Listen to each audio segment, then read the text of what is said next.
na umaga sa bawat isa. Ngayong linggo, pakisabi sa iyong katabi, the joy of the Lord is your strength. Back in the day, no, nung yung high school friends ko, ganito rin kalamig pag nakikita kami. Actually, yun. Imagine, ilang taon na ako, pero high school friends, nag-reunite pa rin. So, naging tradition namin at the start of the year na, kasi ang busy ng Pasko so, na magkita-kita.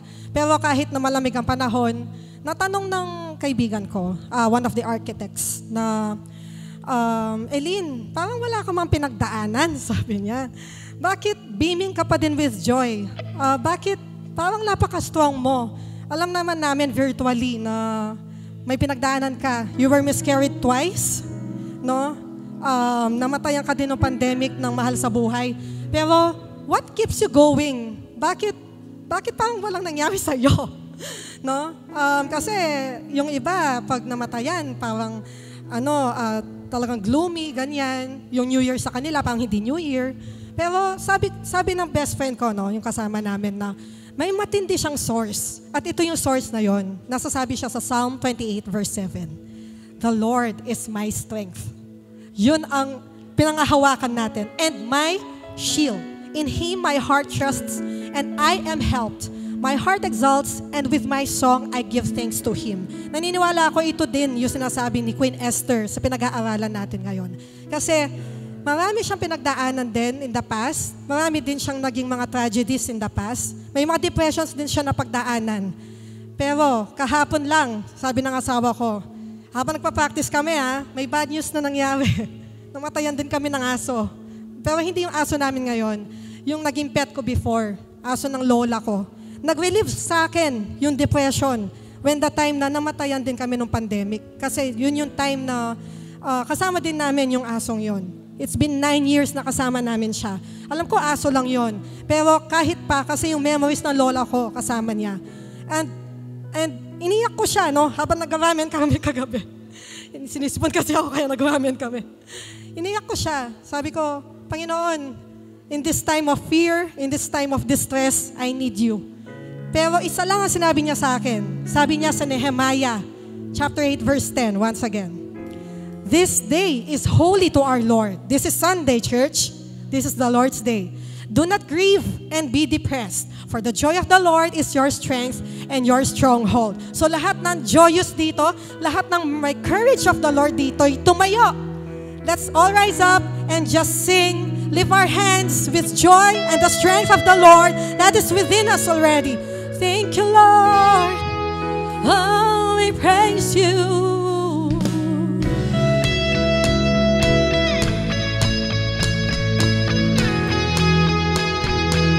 This day is all about you, Jesus.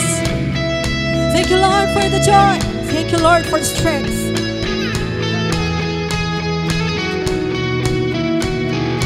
Water you turned into wine, open the eyes of the blind. There's no one like you, none like you. Into the darkness you shine, out of the ashes we rise. There's no one like you, none like you. Sing our God.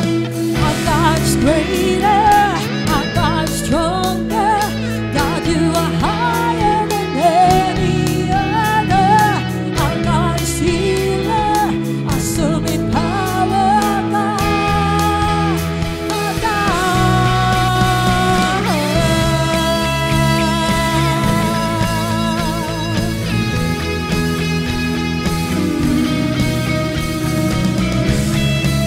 We sing the miracle, wonder-working power of our God.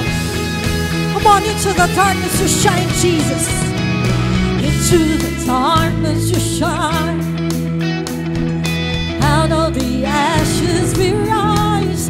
There's no one like you. There's no one like you. Sing, our God is greater. He is stronger and higher than anything.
sing the greatness of our God. Lift our hands. Our God's greater, our God's stronger. God, you are higher than any other. Our God's healer, awesome in power. Our God, sing our God. Our God's greater, our God's stronger. God, you are higher than any other. Our God is healer, awesome in power. Our God, our God. And if our God is for us, then who could ever stop us? And if our God is with us, and if our God is for us, then who could ever stop us? And if our God is with us, come on, declare our God. And if our God is for us, then who could ever stop us? And if our God is with us, then what can stand against? And if our God is for us, then who could ever stop us? And if our God is with us, then what can stand against? To your heart, to your mind, no one can stand against.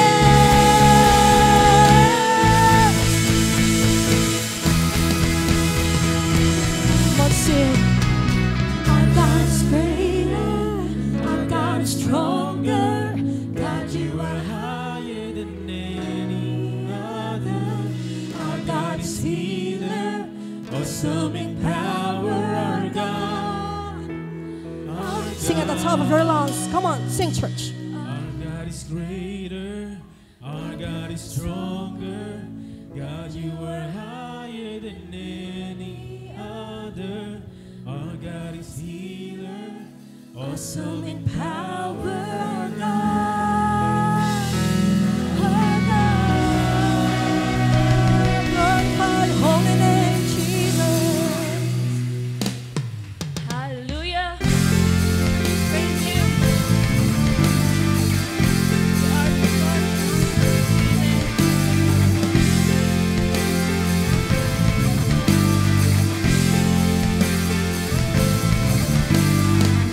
Sa sigaw ng alon di mga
deserve the highest praise, O God.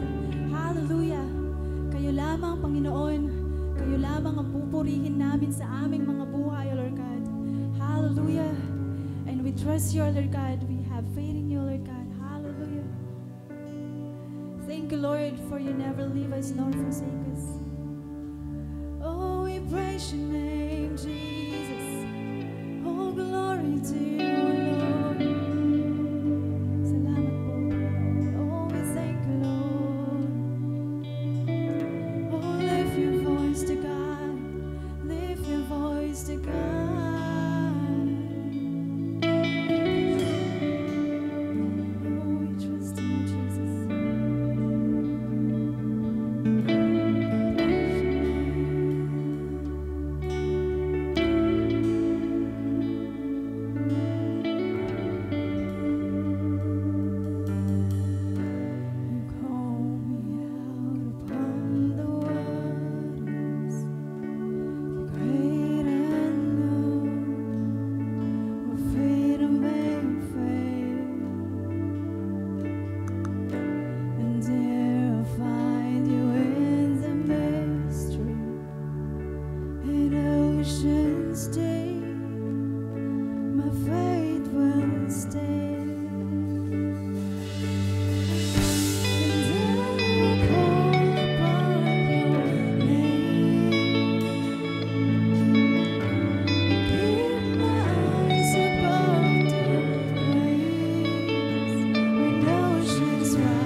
presence of my Savior.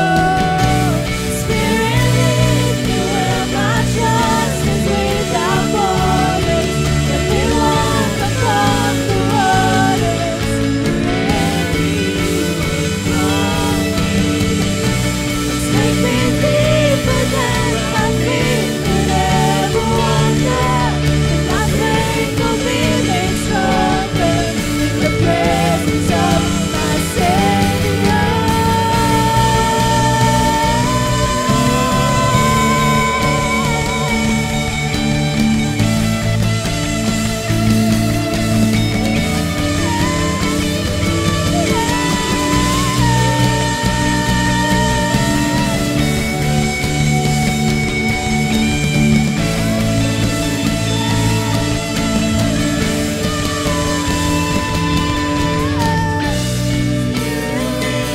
Where my trust is without borders, let me walk upon the waters wherever you would call me. Take me deeper than my feet could ever wander. My faith will be made stronger in the presence of my Savior. Where my trust is without borders, let me walk upon the waters wherever you would call me. Take me deeper than my feet could ever wander. My faith will be made stronger in the presence of my Savior. And I will call upon your name and keep my eyes above the waves. When oceans rise, my soul will rest in your embrace. For I am yours, and you are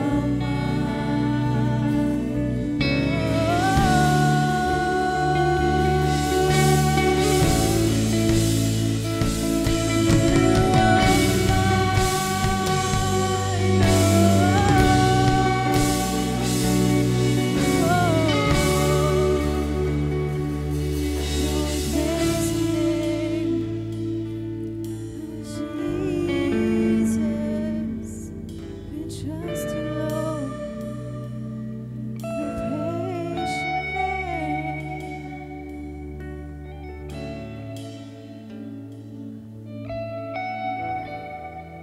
Thank you, Lord God.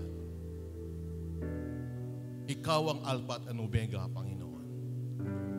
Sa tao, nagpapasimula pa lang. Pero ikaw, Diyos, tapos na ang lahat ng bagay. Kaya ang sino man sumampalataya sa iyo ay mayroon kasiguraduhan sa buhay. At ang aming pananampalataya na buhat sa iyo, Panginoon, ay hindi nasasayang. Ikaw ang Diyos. Ngayon, nasasabi namin sa aming kanya-kanyang mga puso na ikaw ang Diyos na makapangyarihan sa lahat, nang siyang nagbibigay ng seguridad sa buhay namin. Sa iyo, Panginoon, ay may kapayapaan. Sa iyo ay may kagalingan. Sa iyo ay may tagumpay na nagkuhusa, Panginoon, naranasan namin sa bawat araw. Kaya sa umagang ito, Panginoon, ang aming mga puso, Panginoon, ay nag-aalab sa magitan ng iyong mga salita. At ang alab na ito, Panginoon, ang siyang nagtatawid sa amin sa bawat araw. Kaya naman, Panginoon, noon, Panginoon, masasabi kami mga talunan na tao. Pero ngayon, dahil sa iyo, Panginoon, nakatamo kami ng tagumpay sa buhay. Nakatamo kami ng kagalingan. Nakatamo kami ng pag-ibig. Nakatamo kami ng kapayapaan. At sa iyo, Panginoon, naranasan namin, Panginoon, ang kapayapaan. Sa kabila ng mundo, Panginoon, ay pasama at pagulo ng pagulo. Sa iyo, Panginoon, ang ibinigay niyo sa amin, ang kapayapaan na hindi katulad ng mundong ito. Kaya marapat ka lang pasalamatan, kapatid, sa oras na ito, pwede ba ninyo kaming samahan na sambahin at pasalamatan ng Diyos? Dahil ang Diyos na sinasamba mo ay buhay. Magbuhay, buhay kailan pa man. He is the Alpha and Omega. He is the beginning. He is the the beginning and the end. Worship Him. Hallelujah! Buhay siya, tapat siya, mapagmahal siyang Diyos, mapagkalinga ang Diyos. Hallelujah, Jesus. Thank you, Lord. Ikaw ang Diyos na buhay, na muling babalik para sa amin.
Jesus, hallelujah.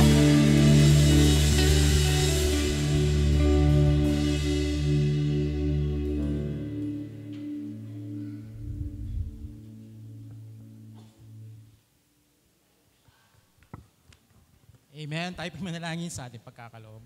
Hallelujah, Lord. We praise you.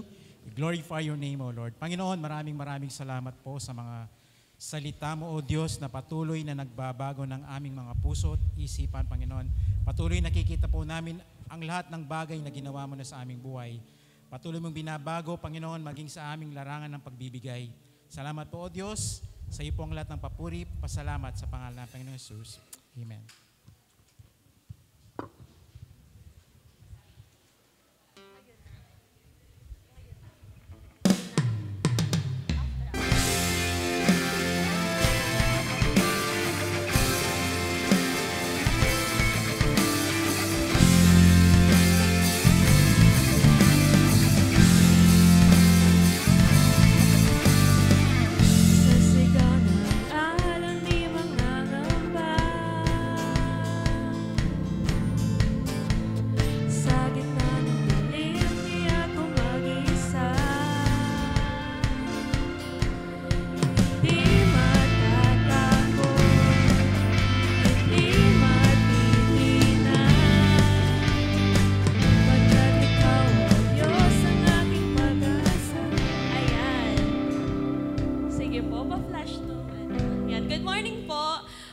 Announcement lang po for our fellow youth, yung mga kabataan dyan. Yan. Meron po kaming fellowship this coming Sunday next week. After church, 11 a.m. So yung mga youth po natin, mag-stay po sila. And dito lang po gaganapin. And ayun, meron po kaming ticket na for registration. Kindly puntahan po natin si Ate Fem or dun po sa likod, yung mga officers po namin magaganda sa likod. Ayan. Okay po, tayo po ay tumayo at i-welcome po natin ang isa't isa.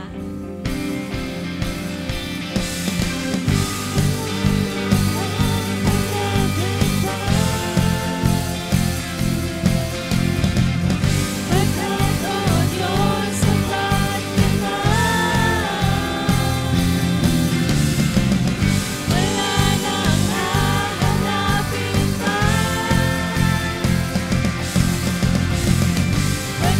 oh Diyos, sapat ka na.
Okay, thank you, music. At thank you din po dyan sa ating IT department. Thank you rin po kay Miko. Salamat po, napaka-sisipag po ninyo. Okay. Ito po yung part na kung hindi po kami bibigyan ng lakas ng loob ng Diyos, kagaya ni Esther, hindi po namin kayang tumayo sa ganang aming sarili. Ito po yung pantanggal ko ng nervyos. Good morning, Dabarkads! Shout out po doon sa ating Dabarkads po sa ibang bansa. No? Ito po yung sabi ko nga po, hindi ko makakalimutan. No po?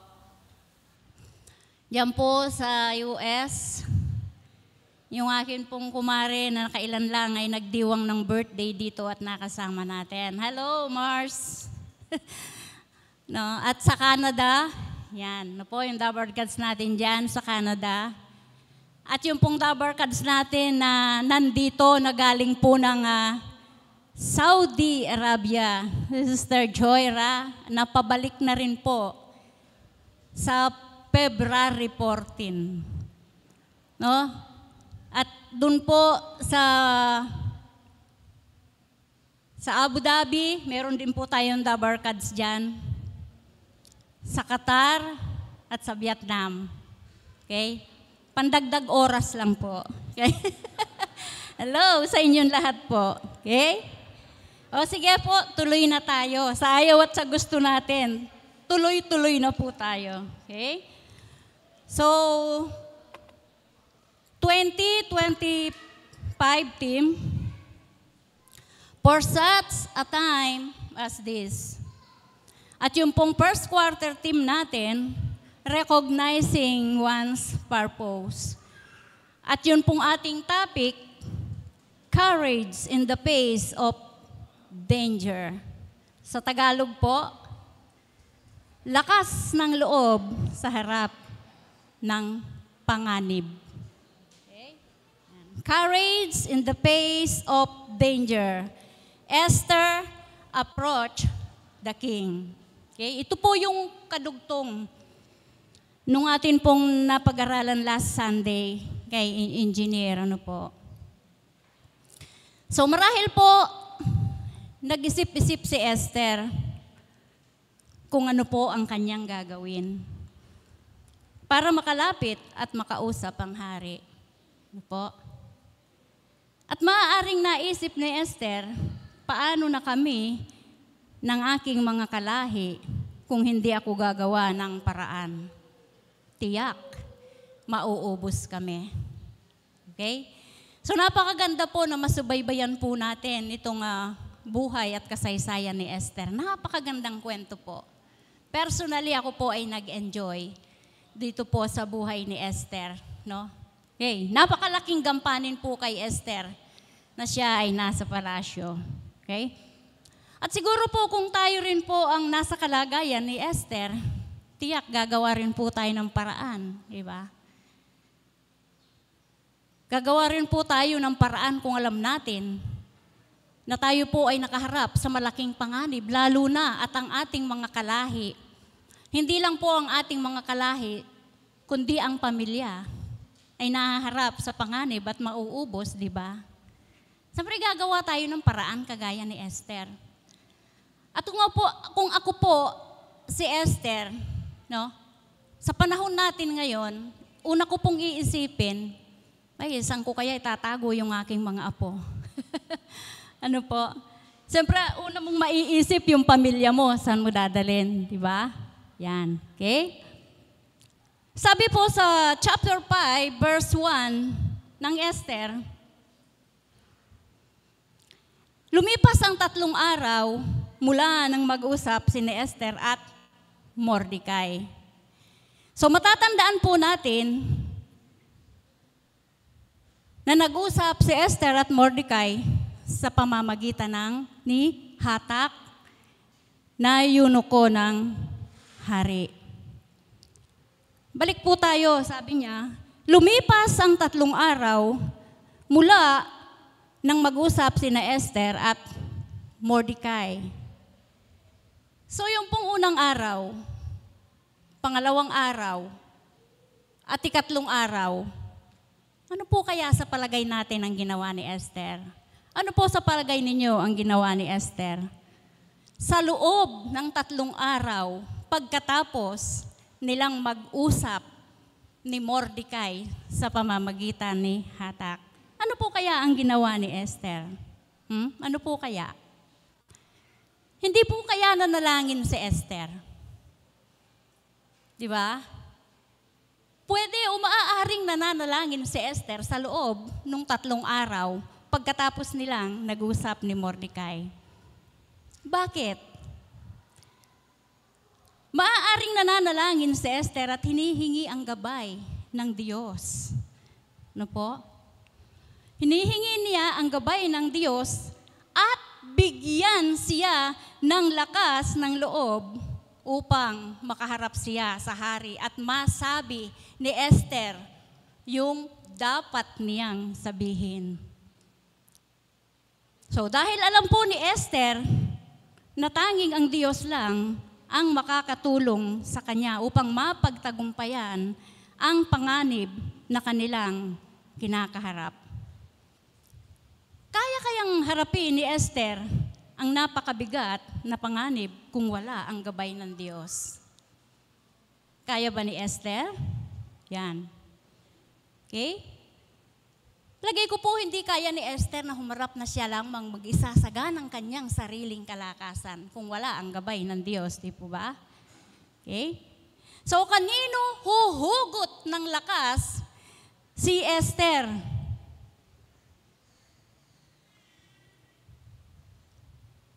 Siyempre sa Diyos. Di ba po? Kung tayo po yung nahaharap sa panganib at kailangan nating agad-agad, tayo po ay magdesisyon kung ano yung ating gagawin. Kanino po tayo unang lumalapit? Hindi po ba sa Diyos? Yan. Ano po? Siyempre dahil ang Diyos lang ang pwedeng makatulong sa atin upang mapaglabanan po ang anumang pangyayaring dumarating sa ating mga buhay. At alam po ba ninyo, isa sa nakapagbigay po ng lakas ng loob kay Esther ay ang paalala po ni Mordecai. Ano po yung paalala ni Mordecai kay Esther? Sa Esther 4:14, so hindi ko na po nasali dyan. Ang sabi po ni Mordecai kay Esther, kapag ipinagwalang bahala mo ang pangyayaring ito, tiyak na may magliligtas din sa mga Hudyo. Ngunit malilipol ka at ang iyong angkan. Sabi po niya, baka nga napunta ka riyan para maging kasangkapan sa ganitong pagkakataon. For such a time as this. Ano po? Ba? Okay. Napakahalaga po din na sa buhay natin, meron pong nagpapaalala. Kaya po ng pagpapaalala sa atin ng ating mga magulang, sa mga kabataan. Nak, uwi agad. Nak, mag-iingat ka. Nak, ganito, ganyan, anak. Di ba? Napakahalaga po na meron ding nagpapaalala sa atin at mas pinakamahalaga po sa buhay natin na atin pong alalahanin yung ipinapaalala lagi ng Diyos sa atin. Ito pong kanyang salita. Okay? Eto na po. Ituloy po natin sa Esther 5:1. Tuloy po natin. Sabi po dito, no? Lumipas ang 3 araw mula nang mag-usap sina Esther at Mordecai. Isinuot ni Esther ang kanyang kasuotan bilang reyna at tungo sa bulwagan ng palasyo sa tapat ng tirahan ng hari. Nakaupo noon sa trono ang hari, paharap sa pintuan ng palasyo. So marahil maitatanong po natin, no? Bakit isinuot ni Esther ang kanyang kasuotang pangreyna bago siya humarap sa hari. Okay? Marahil po ay dahil alam ni Esther na mas magiging kaaya-aya siyang tingnan kung siya po ay nakasuot ng kasuotang pangreyna. Di po ba? Alam po ninyo, nai-imagine ko po ito pag, nung habang akin pong binabasa ang salita ng Diyos. Na-imagine, parang nakikita ko yung itsura ni Esther habang suot-suot niya yung kasuotan pong pangreyna. At siyempre, mas magiging presentable si Esther kung isusuot niya ang kanyang kasuotan bago siya humarap sa hari. Diba? Yan. Okay. So, hindi po kaya sinadya ni Esther na tumayo sa bulwagan ng palasyo dahil alam niya na nakatapat ito sa tirahan ng hari. Dahil alam po ni Esther kung siya ay tatayo, paharap sa pintuan ng palasyo, tiyak makikita siya ng hari. Okay po ba? Okay? So kaya sinigurado ni Esther na sa harap siya tatayo at hindi sa likuran. Siyempre kung tatayo siya sa likuran, hindi siya makikita ng hari. Matalino si Esther. Ano po? Matalino si Esther. Alam niya kung ano ang kanyang gagawin. Po ba? Yan. Okay? Alam po ninyo, hindi nga nagkamali si Esther, nakita siya ng hari. Ano po? Okay, sa verse 5, chapter 5, verse po rito. Verse 2, okay, konti lang po ito. 5:2 sabi po rito, nalugod siya nang makita si Esther at itinuro niya rito ang kanyang gintong setro. Lumapit naman si Esther at hinipo ang dulo ng setro. Ano po? Yung pong pagturo ng gintong setro ng hari kay Esther, ito po yung pagbibigay ng pagkakataon upang makalapit at makausap ang hari. Ano po? So marahil po sa kaloob-looban ni Esther, ito na yung pagkakataon ko para makausap ko ang hari. Po? Okay, so ituloy po natin sa verse 3. Sabi po niya rito, verse 3, itinanong ng hari, bakit aking reyna? Sabihin mo kung ano ang ibig mo at ibibigay ko sa iyo kahit ang kalahati ng aking kaharian. Ito po yung nakita ko kay Esther.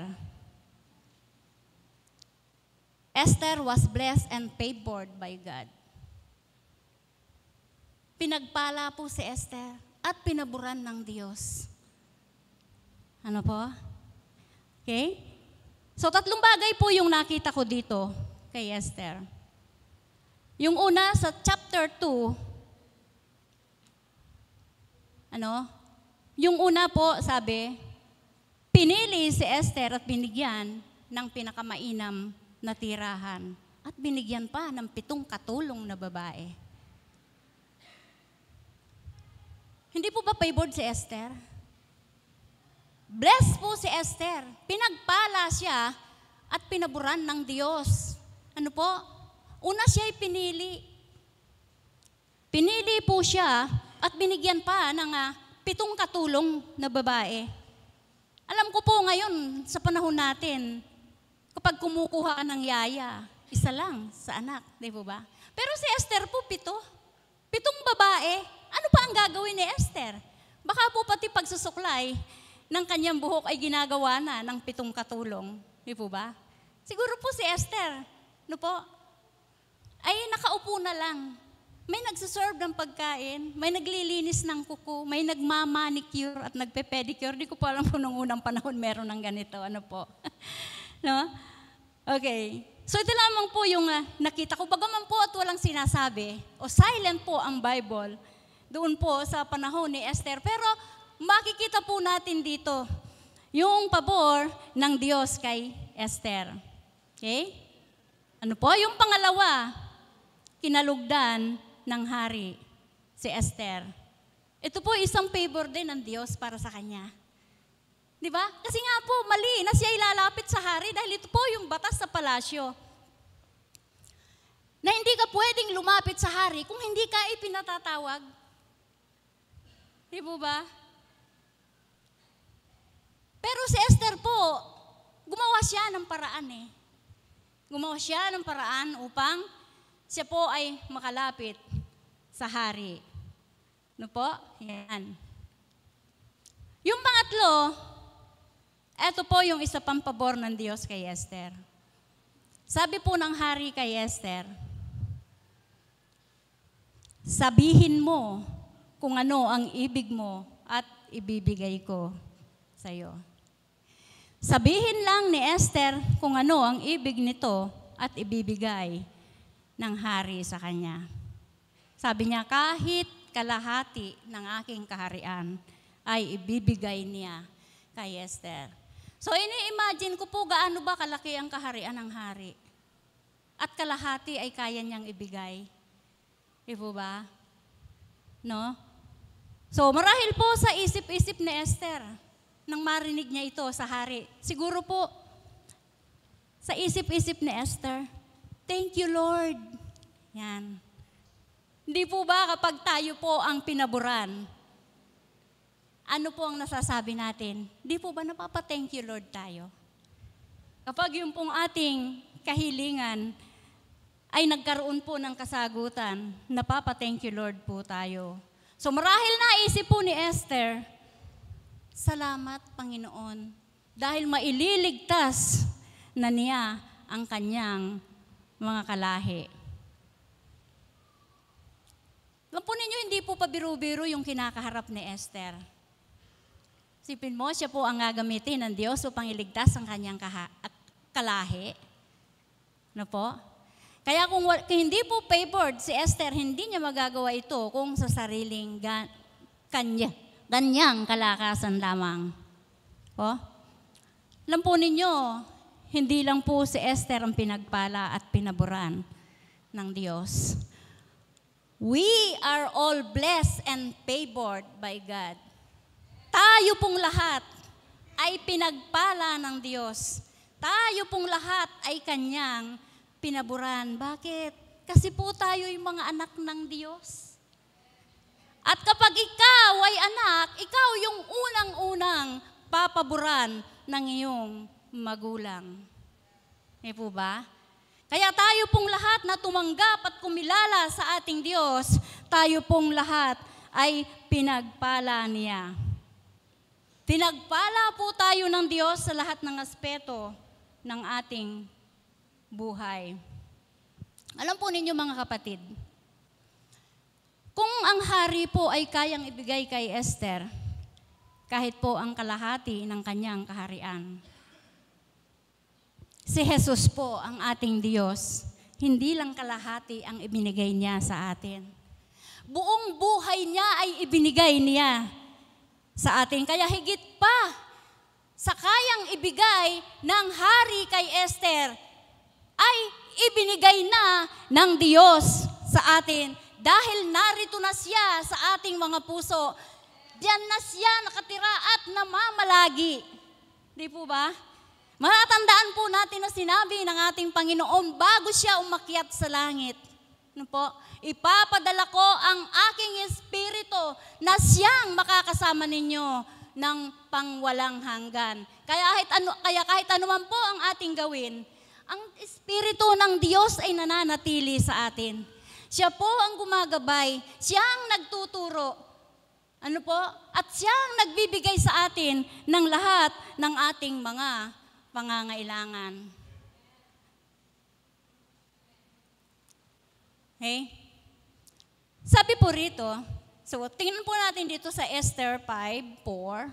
Sabi po niya, sumagot si Esther, kung mamarapatin ng mahal na hari, dumalo po kayo ni Haman ngayon sa piging na inihanda ko para sa inyo. Ano pong ginawa ni Esther? Inanyayahan ni Esther ang hari at si Haman sa piging o salo-salo na kanyang inihanda.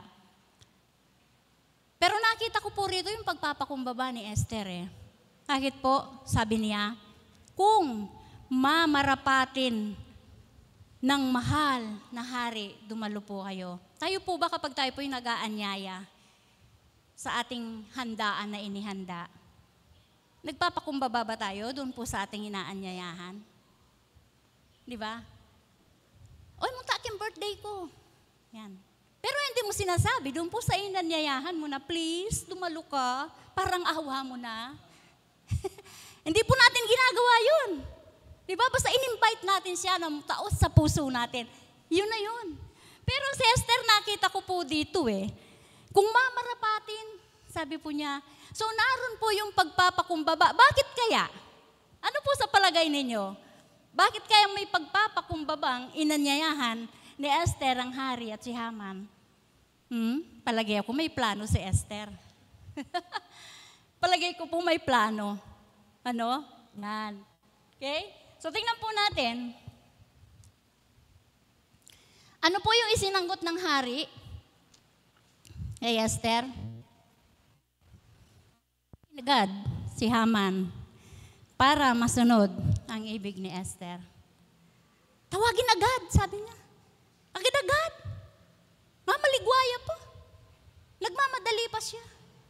Ano kaya yung milyari? Ano kaya ang nangyari? Bakit agad-agad ay sinabi ng hari, tawagin si Haman para masunod agad ang gusto ni Esther.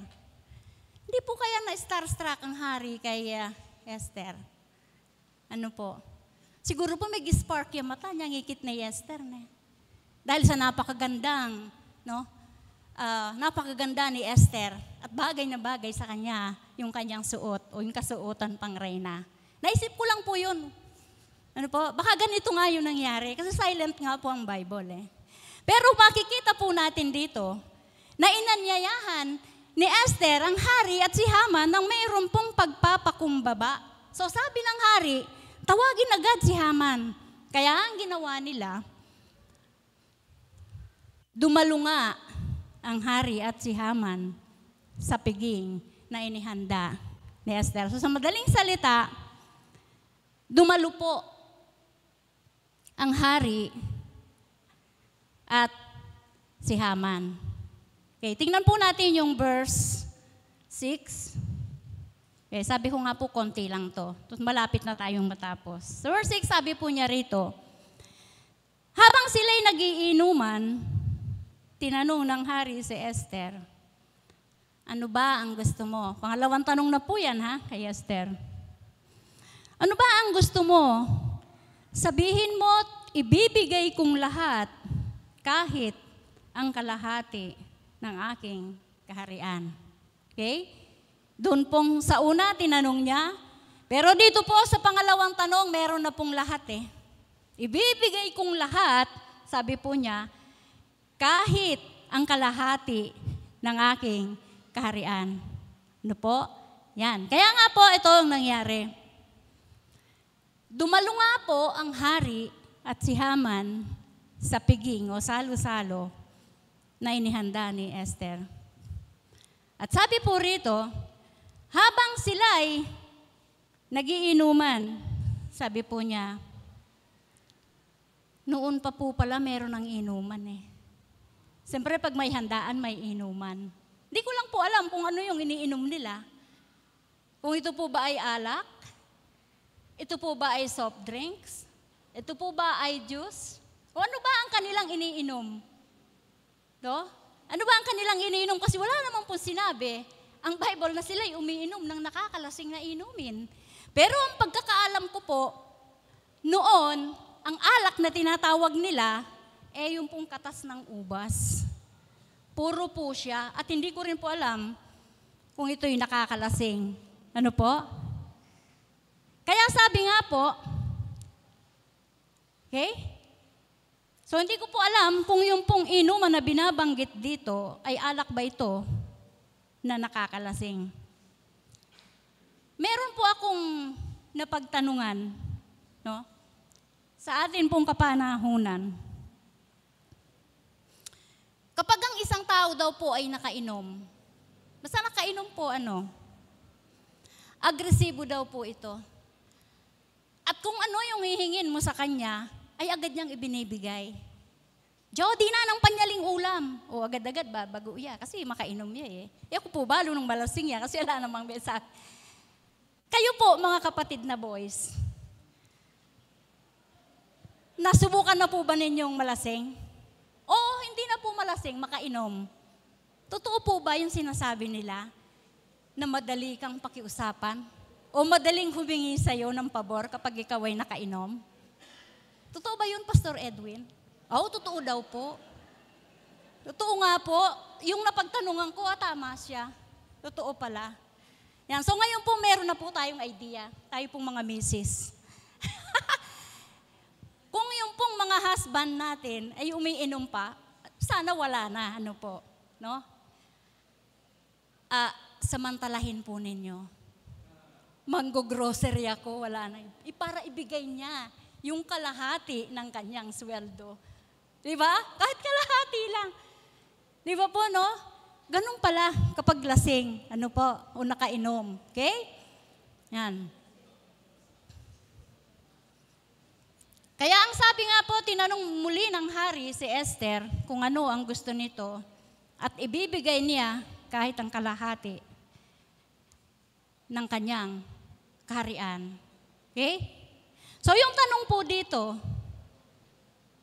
okay, nasa na ba tayo? Okay, 7. Sabi po niya, okay. Sabi po niya, Esther 5:7. Sa 5:7, sabi ko nga po, konti lang ito, matatapos na tayo.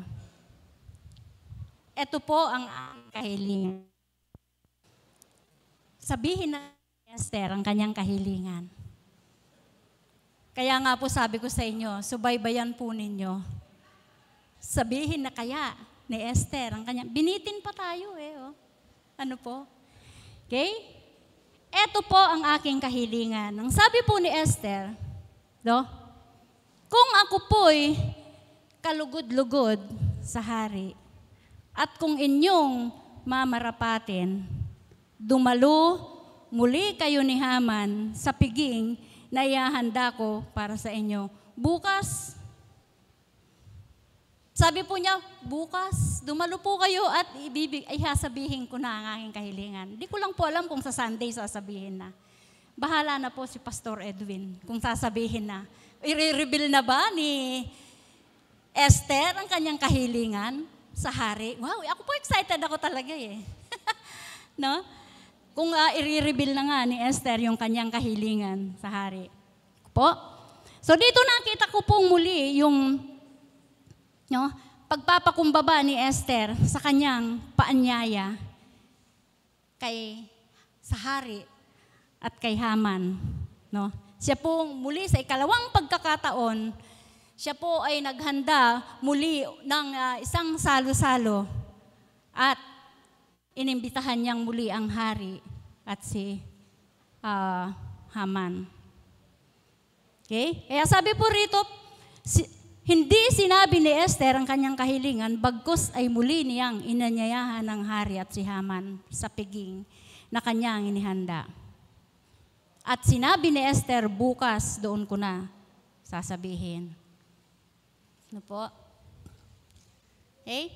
So maaaring pinagplanuhang mabuti ni Esther ang hakbang na kanyang gagawin. Hindi po siya nagmadali. Kaya sa ating mga buhay po, yata mo mamaligwa. O buri mo bukas, 2026 na. O diba? Huwag po tayong magmadali sa anumang plano o desisyon natin sa ating mga buhay. Hindi po ba? Yan. Pag-isipan nating mabuti. Di po ba? Kung meron man po tayong mga desisyon na pwede nating gawin sa ating mga buhay, sa ating pamilya, pag-isipan po nating mabuti kagaya ng ginawa ni Esther. Hindi siya nagmadali o nagpadalos-dalos sa kanyang desisyon o gagawin upang hindi siya makapagdulot ng kaguluhan. Kasi nga po, kapag yung takot ang nanguna sa ating mga puso, sa ating pagdidesisyon, ano po, makakapagdulot po yan ng kaguluhan sa ating mga buhay at hindi lang sa atin, maging sa ating mga pamilya. Di po ba? Kaya nga po napakahalaga na sa bawat desisyon na ating gagawin, hindi po tayo nagmamadali. Kung pwede ka namang lumakad, bakit ka tatakbo? Paano kung madapa ka?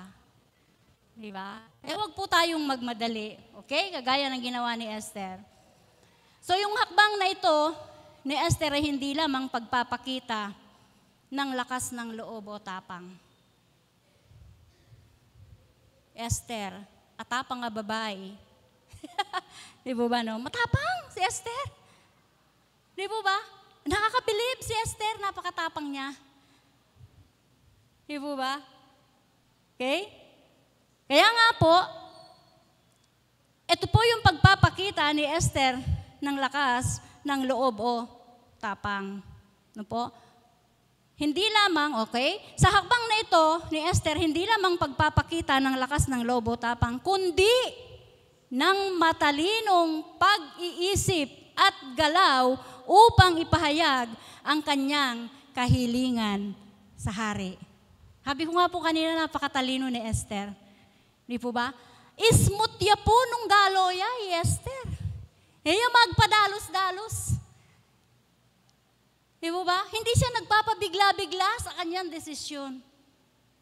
Kinukuha talaga ni Esther yung loob ng hari kung ano ang kanyang gagawin upang may sakatuparan yung kanyang layunin o yung plano niya upang ang kanyang mga kalahi ay kanyang mailigtas sa tiyak na kapahamakan.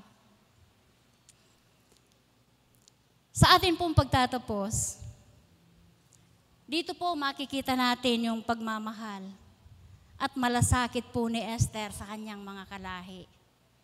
Ano po?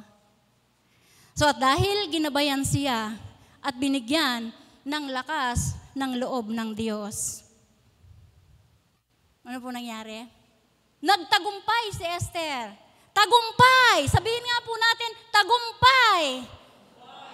Okay? Nagtagumpay si Esther. Nagtagumpay po siya na mailigtas ang kanyang mga kalahi sa tiyak na kapahamakan. So, maaaring kung minsan po ay nalagay na rin tayo sa mahirap na sitwasyon ng ating buhay. Pero napagtagumpayan po natin dahil kay Kristo. At patuloy tayong magtatagumpay because greater is He that is in me. Greater is He that is in you. Greater is He that is in us than he that is in this world. Amen. Music, please.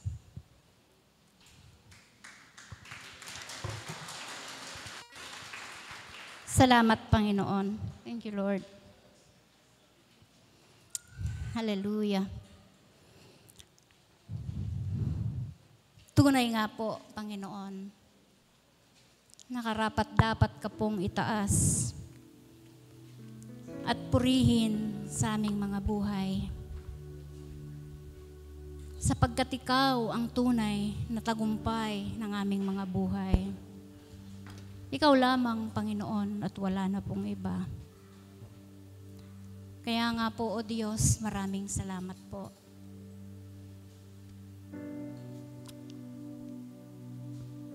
Dahil patuloy mo po kaming ginagabayan. Binibigyan ng karunungan at kaalaman, Panginoon. Kung ano po yung pwede naming gawin habang kami po ay nasa magulong mundo, Panginoon. Salamat, napakabuti mo sa aming mga buhay, Panginoon. At kahit na po kung minsan kami nahaharap sa panganib, subalit, Panginoon, hindi ka po nagkulang sa amin. Patuloy mo po kaming iningatan, ginabayan at pinroteksyonan sa lahat ng aspeto ng aming mga buhay. Kaya nga po, dakilang Diyos, Ikaw lang ang aming itataas sa aming mga buhay. Ikaw lang ang aming pasasalamatan. Ikaw lang ang aming sasambahin, sapagkat Ikaw lang ang nag-iisa, tunay at makapangyarihang Diyos sa aming mga buhay. Pinupuri ka namin sa pangalan ni Jesus. Amen and amen. You call me out upon the waters, the great unknown, where feet may fail. And there I find you in the mystery, in ocean's day, my faith will stand. So I will call upon your name and keep my eyes above the waves.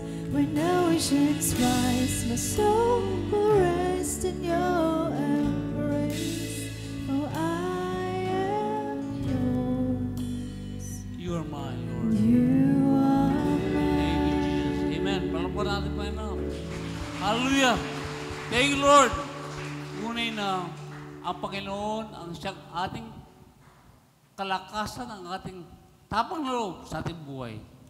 Tunay na ang kaharian ng Diyos na nasa ating mga buhay. Kaya, salamat sa ating tapagsita, sa ating pamilya. Salamat po sa mga bagay na ginagamit ng Panginoon. At tunay na masabi natin na, ano siguro bigyan ng example din ang buhay ni John the Baptist. Sabi sa Luke chapter 3, verse 20,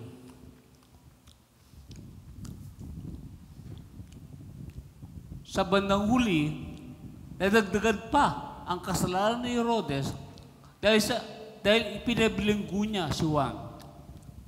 So, nadagdagan pa. Dahil ang unang kasalanan ang isang kasalanan ni Herodes ay yung ipag niya, yung asawa ng kapatid niya, ay kanyang pinakasalan, kinasabang. Kaya po, yan po ay sinabihan ni Juan the Bautista na mali ang kanyang kalagayan, mali ang kanyang ginawa, na ito ay hindi karapat-dapat sa harapan ng Diyos. Pero, pinagsabihan pa rin siya, o pinagsabihan siya ni Juan, na siya isang hari at isang hari Hudyo, isang hari Romanya. Romano siya, hindi siya Hudyo. Na siya inasign lamang ng mga Romano na maging pinuno ng Israel. Pero pinagsabihin niya. Kaya nandun yung tapang ni Juan Bautista. At siya po, sa magitan niya, ay nabilanggo si Juan Bautista. Hanggang ito ay namatay. Na-beheaded siya, na pugutan ang ulo dahil sa kanyang ginawa. So, tukunti lang natin. For 30 years, no? Sa 37 taon na siya po ay naghanda. At sa kanyang paghahanda ay 6 months lang po ang kanyang ministry. So, ang ating ginagawa yun ay paghahanda sa atin.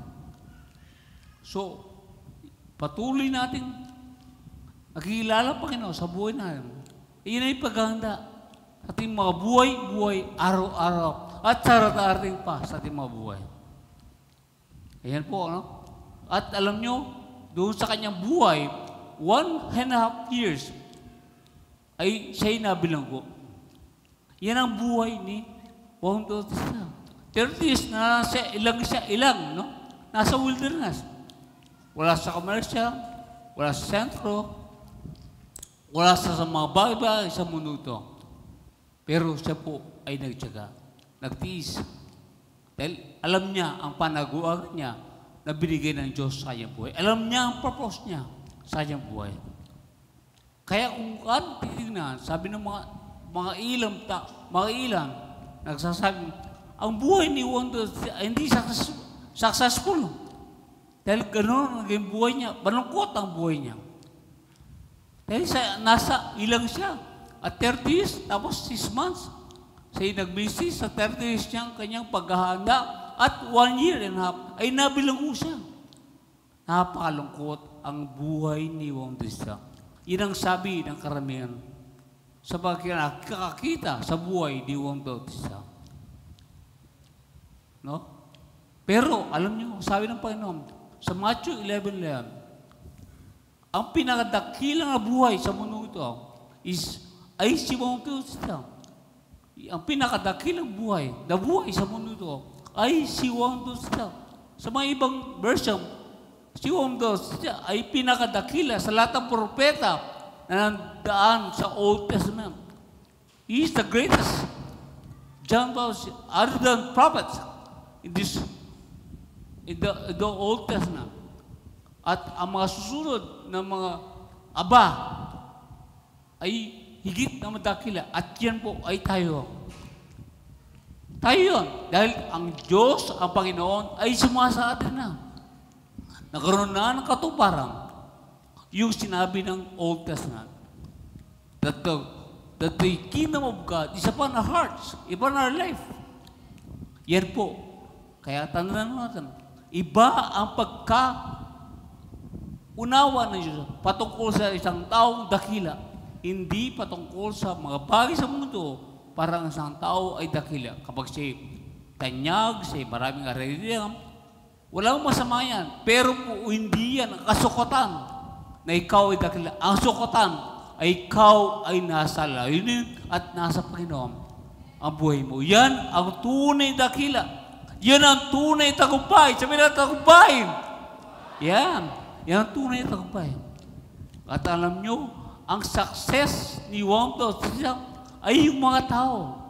Naihanda sila sa pagdating ng Mesaya. Kaya maraming mga tao ang nag-expect at nahihanda sa pagdating ng ating Panginoon Kristo. Dahil sa ginawa ni Juan Bautista. Kaya malaking bahagi si Juan Bautista sa ginawa ni Jesus sa iyong buhay. Dahil si Juan Bautista ay nihanda niya ang mga tao. That is the success of John the Baptist. Yun ang katagumpay niya. Ang makikita mga tao na sila po ay mga born again, may handa, at nandoon ang kanyang katapangan, courage, na gawin ng lahat ito ay dahil po sa kilala niya ang Panginoon at ang kanyang lalinin ng Panginoon ay nasa kanyang buhay. At sabi nga po ni Paulo sa 2 Corinthians chapter 6 verse 10, may mga nagpapalungkot sa amin. May nagpapalungkot sa buhay ni na Paulo. Palingkod na Diyos. Ngunit, lagi pa rin kami masaya. Hallelujah! Ngunit, lagi pa rin kami masaya. Kaya maraming mga bagay na papalungkot sa atin. Ang ating relasyon sa ating sino mga kaibigan. Anong bagay sa mundo? Pera. Anong bagay? Nagpapalungkot sa atin. Pero, sabi ni Pablo, kami lagi masaya. Bakit? Dahil kay Kristo. Dahil kay Kristo. Hallelujah! Kaya tayo po, Panginoon, lagi tayong masaya. Hallelujah! Amen? Because of Jesus Christ. It's the joy. It's our joy. It's our peace. Mahirap lang kami. Mahirap lang kami. Ngunit, marami kaming pinapayaman. Lalo. Mahirap lang kami. Wala kami lahat ng mga bayan. Pero, marami kang ini-encourage. Marami kang empower. Maraming mga taong na kilala nila ang purpose nila sa buhay. At sila'y na-bless sa Panginoon. At sila'y yumayaman. In all aspect of their life. Ay dahil po, ikaw ay ginamit ng Panginoon. At si Pablo ay ginamit ng Panginoon. Kaya wala ka bang maraming masikip na tanyag sa'yo, in the physical, pero mayaman ka, kapatid. Sabi mo, mayaman ka. Hallelujah. Hallelujah, mayaman ka. Jordan, mayaman ka. Jordan, okay? Okay?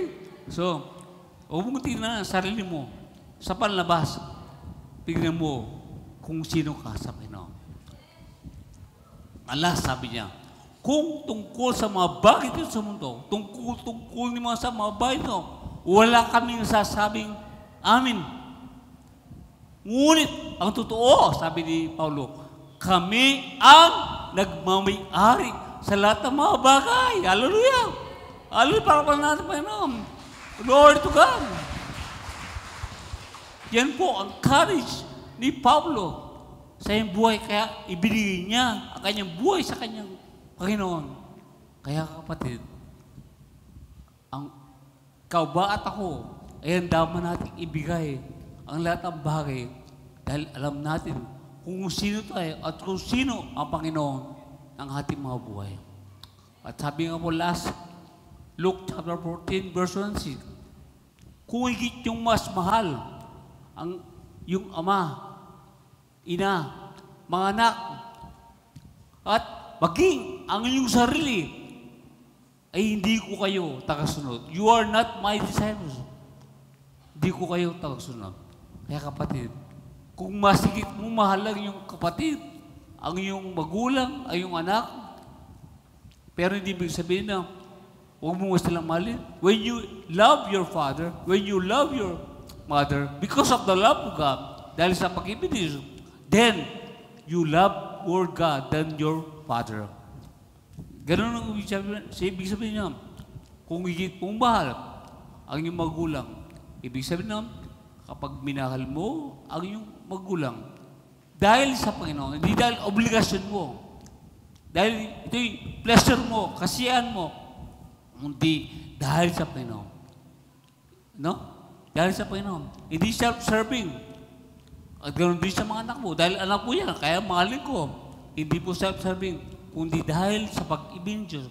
At nagumapa pag-ibig. Kaya, mayroon mga samang mangyari. Magpapalungkot man sa pamilya. Ikaw pa rin ay lagi masaya. Dahil si Jesus ang siyang mas higit na mahal mo kaysa sa kanila sa buhay mo. Kaya you are always enjoying your family every day of your life. Amen? Hindi yung nakikita ko naman siya. Ngayon, sana hindi ko na sa makita. Hindi po.